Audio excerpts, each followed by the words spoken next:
राधे राधे सगळ्यांना. चला बघूया आज आपल्याला ओरॅकल डेककडनं काय मेसेज आहे.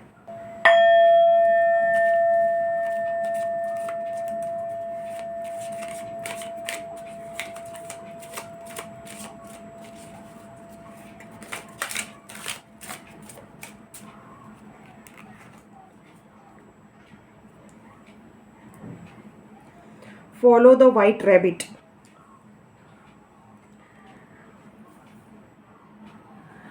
असू शकते की तुमच्या लाईफमध्ये काही ना काही नवीन ऑपॉर्च्युनिटीज तुम्हाला भेटतील, जे तुम्ही तुमच्यामध्ये जी क्युरिओसिटी आहे, तुमच्यामध्ये भरपूर गोष्टी जाणून घेण्याची जी एक तलब आहे, तर त्याच्यामुळे तुम्हाला ऑपॉर्च्युनिटीज भेटणार आहे आणि या ऑपॉर्च्युनिटीजमुळे डेफिनेटली तुमची प्रगती होणार आहे. सो जर का तुम्ही असे क्युरियस आहात गोष्टी जाणून घेण्याबद्दल, सो डेफिनेटली तुम्हाला नवीन पाथ भेटणार आहे. थिंक लिटिल बिट डिफरंटली, थोडासा अलग दृष्टीने विचार जर का केलात ना, तर तुमचे जे मार्ग आहेत ना, तुम्हाला ऑपॉर्च्युनिटीज दिसतील, तुम्हाला नवीन नवीन मार्ग भेटतील तुमच्या लाईफमध्ये. Such a curious dream, returning to reality, coming home, grounding. Okay, असू शकते कोणीतरी आपल्या होमटाऊनला जाणार आहे किंवा येत्या काही दिवसात फॅमिली गेट टुगेदर असणार आहे कोणाचं, असंही असू शकतं.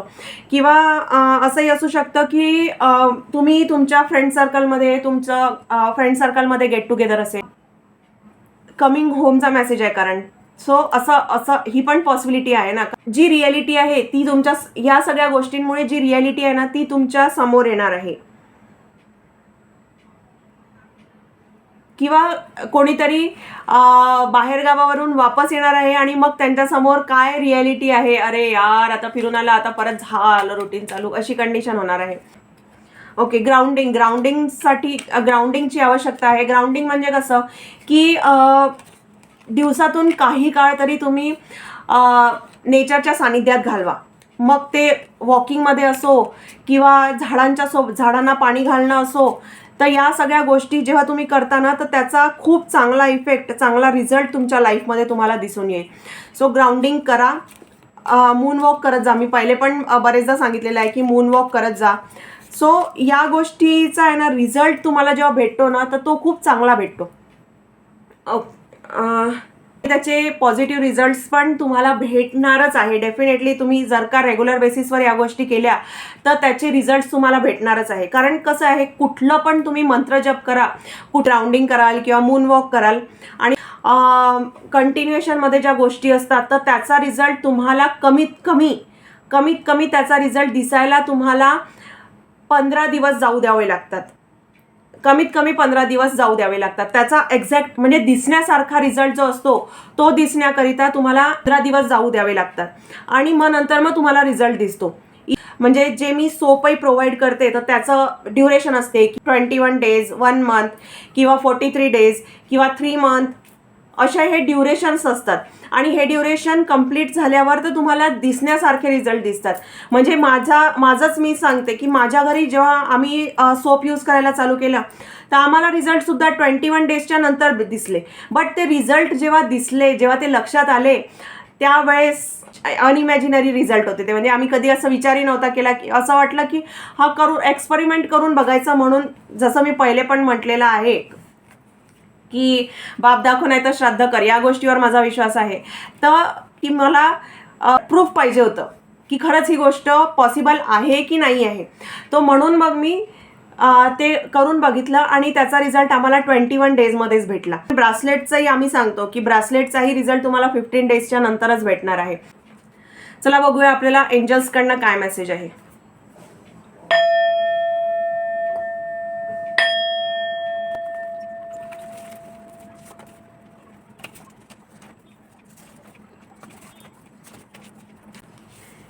जलन है आपसे, किसी को तो आपसे बहुत ज़्यादा जलन है.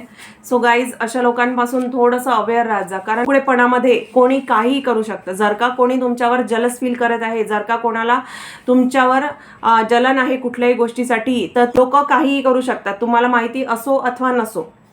You are mysterious. कोणीतरी इथे असं आहे की जे खूप मिस्टेरियस आहे, त्याला त्या व्यक्तीला स्वतःच्या पॉवर्स नाही माहिती असू शकते, किंवा त्याला माहिती आहे बट त्याच्या अवतीभोवती असणाऱ्या लोकांना नाही माहिती आहे. त्या मिस्टेरियस पर्सनसाठी हा मेसेज की तुम्ही तुमच्याकडे जे मिस्टेरियस पॉवर्स आहेत त्या प्लीज केअरफुली यूज करा. कारण काय आहे ना की जेव्हा आपल्याला आपल्या पॉवरचा उपयोग नसतो माहिती की याचा एक्झॅक्टली कसा यूज करायचा, त्यावेळेस त्या पॉवर कुठल्या तरी वाईट गोष्टीमध्ये आपल्याच्यानी यूज होतात आणि मग त्याचा कुठे ना कुठे कर्म आपल्याला फेस करावा लागतो. त्याच्यामुळे कुठे ना कुठे प्रॉब्लेम्स आपल्याला फेस करावे लागतात. सो जर का तुमच्याकडे कुठल्या प्रकारची स्पेशल पॉवर आहे, सो यूज इट केअरफुली आणि try to use it for other peoples. तुम्ही जितकं ते दुसऱ्यांसाठी यूज कराल ना त्या गोष्टी, तितका त्याचा फायदा तुम्हाला होईल. Your haters don't even sleep.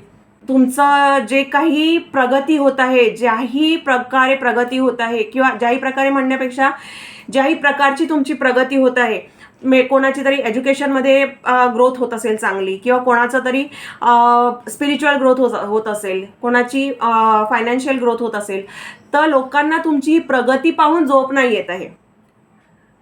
ते लोक असा विचार करत आहे की यांची प्रगती होऊच कशी काय शकते, मी इतकं सारं काही करत आहे काळाबेरं, पण म्हणून तरी पण यांची प्रगती कशी काय होत आहे. प्रगती त्यांची याच्यामुळे होत आहे कारण की त्यांनी कधी दुसऱ्यांबद्दल वाईट विचार नाही केला. दुसऱ्यांबद्दल चांगला विचार जे लोक करतात त्यांचीच प्रगती होते, आणि जे लोक दुसऱ्यांबद्दल वाईट विचार ठेवतात त्यांची टेम्पररी प्रगती तर होते, बट त्याच्यात परमनंट काहीच गोष्टी नसतात. सो दुसऱ्यांबद्दल वाईट विचार ठेवण्यापेक्षा आपल्या प्रगतीवर लक्ष द्या, जेणेकरून की तुमची पण प्रगती होईल. आणि ज्याही लोकांची प्रगती होत आहे त्यांना अशीच प्रगती करत राहा, हीच माझी सदिच्छा. Be strong and faithful. Strong राहा आणि विश्वास ठेवा, जेही डिवाईनवर विश्वास ठेवा. जे तुमच्या अवतीभोवती जे नॅचरल गोष्टी आहेत, म्हणजे जसं प्लांट्स आहेत, ट्रीज आहेत, तुमच्यासोबत त्या गोष्टींमुळे काहीही वाईट नाही घडणार आहे, सगळंच काही चांगलं घडणार आहे आणि it will definitely help you. कारण काय आहे ना की तुम्हाला स्ट्रॉंग एकतर राहण्याची आवश्यकता आहे. कारण जे लोक तुमच्यावर कुठल्याही प्रकारची निगेटिव्हिटी पाठवत आहेत, किंवा तुमच्या प्रगती होत आहे हे बघून ज्यांना जळकुकडेपणा होत आहे, जे जळत आहेत, तर ते लोक तुमच्या विरोधात आता काहीही करायला तयार आहेत. काहीही करू शकतात ते लोक, असा डोक्यात फिक्स करून ठेवा. कारण काय आहे ना की प्रगती जेव्हा होते ना, जे लोक प्रगती नाही करू शकत ना, ते लोक स्वतः कुठे कमी आहेत याकडे लक्ष देण्यापेक्षा समोरच्या व्यक्तीचा पाय कसा खेचून त्याला खाली पडता येईल याकडे जास्त लक्ष देतात, आणि म्हणून मग त्या व्यक्तीची प्रगती नाही होत. ठीक आहे, तर तुम्ही तुमच्या प्रगतीकडे लक्ष द्या. आजूबाजूचे लोक जे बोलत आहेत त्याकडे तर थोडंसं लक्ष असू द्या, पण त्याच्यावर कॉन्सन्ट्रेट अशा प्रकारे नका करू की अरे हे म्हणत आहेत म्हणून आता माझं काहीच नाही होणार, किंवा हे म्हणत आहेत म्हणून आता माझं मी डिसमोटिवेट होतो किंवा डिसमोटिवेट होते. अजिबात नाही. कोणाच्या म्हटल्याने, कावळ्याच्या म्हटल्याने डांग तुटते हे फक्त म्हण आहे. खरंच ती डांग त्याच्यामुळे नाही तुटत. ग्रॅव्हिटेशनल फोर्स आपण शिकलेलो आहोत, किंवा त्या डांगेची पण एक्सपायरी झालेली असेल म्हणून ते डांग तुटली. ठीक आहे, प्रत्येक गोष्टी मागे काही ना काही रिझन असतात. You are angel for someone. असू शकते तुम्ही कोणासाठी तरी चांगलं काम करत असाल, असू शकते की तुम्ही तुमच्या मार्गदर्शनामुळे कोणाचं तरी चांगलं होत असेल आणि म्हणून मग तुम्ही एंजल आहात. जसं माझ्यासाठी तुम्ही एंजल्स आहात, तसंच तुमच्यासाठी अजून कोणी एंजल्स असू शकते. कारण काय आहे ना की बरेचदा असं होतं की हे जे एंजल्स आहेत आपल्या अवतीभोवतीच असतात, फक्त आपल्याला माहिती नाही, आपल्याला लक्ष नाही दिलं जात, आपल्याला माहिती नाही पडत. But that is very much important की तुमच्या अवतीभोवती कोण असे लोक आहेत की जे तुमच्यासाठी चांगला विचार ठेवणारे आहेत, किंवा जे तुमच्या आनंदात आनंदी होणारे आहे, तुमच्या प्रगतीत आनंद मानणारे आहे. अशा लोकांकडे विशेष लक्ष द्या आणि अशा लोकांची साथ कधीही सोडू नका, कारण हेच तुमच्या लाईफमधले खरे जेम आहेत. रियुनियन, कोणाचं तरी रियुनियन होणार आहे, मे बी फॅमिलीसोबत रियुनियन होणार आहे, किंवा फ्रेंडशिपमध्ये रियुनियन होणार आहे, किंवा असू शकते की त्यांचं लव्ह लाईफमध्ये रियुनियन होईल. बट रियुनियन डेफिनेटली आहे. डेफिनेटली तुम्ही कोणाला तरी कोणत्या तरी अशा व्यक्तीला भेटणार आहात की ज्यांना खूप खूप काळापासून तुमची भेट नाही झालेली आहे किंवा काही. डेफिनेटली असं होणार आहे. रियुनियन झाल्यानंतरही त्या व्यक्तीशी असे अटॅच व्हा की अटॅचमेंट तर आहे बट तुम्ही डिटॅच्ड मॅनरमध्ये अटॅच व्हा. आता तुम्ही असं म्हणाल की अटॅच काय डिटॅच काय अंकिता काय म्हणते आहे. त्या व्यक्तीमध्ये मन नका अडकून राहू देऊ की अरे या व्यक्तीला मी किती वर्षानंतर भेटली, असं आपण नेहमीच भेटत राहील. नाही, every person has their own responsibilities. असं नाही आहे की तुम्ही म्हणत आहात म्हणून त्या पर्सनसोबत तुमची नेहमी भेट होणार आहे किंवा काही असं पॉसिबलच नाही आहे. सगळ्यांच्या आपापल्या रिस्पॉन्सिबिलिटीज असतात. आणि कसं आहे की एखाद्या व्यक्तीला जर का आपण रोजच भेटत आहोत किंवा नेहमी भेटत आहोत तर त्या भेटण्यामध्ये जो आनंद हवा असतो तो नाही राहत. आणि एक माझं ऑब्झर्वेशन सांगते की जेवढे तुम्ही जवळ राहता ना तेवढे तुमच्या कुठल्याही रिलेशनशिपमध्ये प्रॉब्लेम्स जास्त क्रिएट होऊ शकतात. So be attach in detach manner. आजच सकाळी मी असंच काहीतरी माझं आणि माझ्या हस्बंडचं डिस्कशन चालू होतं. त्याच वेळेस मी सेम गोष्ट म्हटली की you have to be attached to anything in detached manner. कारण तुम्ही जोपर्यंत गोष्टींशी डिटॅच नाही होत ना तोपर्यंत इवन लास्ट तुमचे जे मुमेंट्स असतात त्याही वेळेस तुम्हाला त्रास होतो.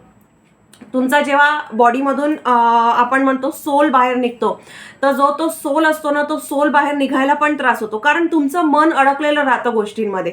सो तुम्ही अटॅच तर व्हा गोष्टींशी किंवा व्यक्तींशी, पण इतकं असा डिटॅच मॅनरनी अटॅच राहा की तुम्हाला जर का तुमचा हा जर का टाईम लास्ट आहे तर तुमची सोल निघायला बिलकुल असं एका झटक्यात जे म्हणतो ना आपण की कशातच मन नाही राहिला, या व्यक्तीची सोल डायरेक्ट निघून गेली तशा टाईपचं. आणि ही खूप कमी लोकांच्या लाईफमध्ये या गोष्टी होतात. लोकांचं मन अडकलेलं राहतं गोष्टींमध्ये आणि नंतर म्हणून त्यांना त्रास होतो की त्यांना शेवटी सोल बाहेर निघताना पण त्यांना त्रास होतो किंवा त्याच्यानंतरही जेव्हा त्यांचे लास्ट राईट्स होतात त्याच्यानंतरही ज्या काय प्रोसिजर असतात त्याच्यातही मग ते म्हणजे जे त्यांचे हे असतात त्यांना तो कावळा ते हे खायला नाही येत किंवा काही नाही या गोष्टी सुद्धा फेस कराव्या लागतात. होपफुली एंजल्सला जो मेसेज द्यायचा होता तो सगळ्यांपर्यंत पोहोचलेला आहे. आता अजून अशा माहितींसाठी तुम्ही आम्हाला फॉलो करू शकता. अजून एंजलिक मेसेजेससाठी तुम्ही आम्हाला फॉलो करू शकता. सर्व लिंक्स डिस्क्रिप्शन बॉक्समध्ये दिलेले आहेत. थँक्यू.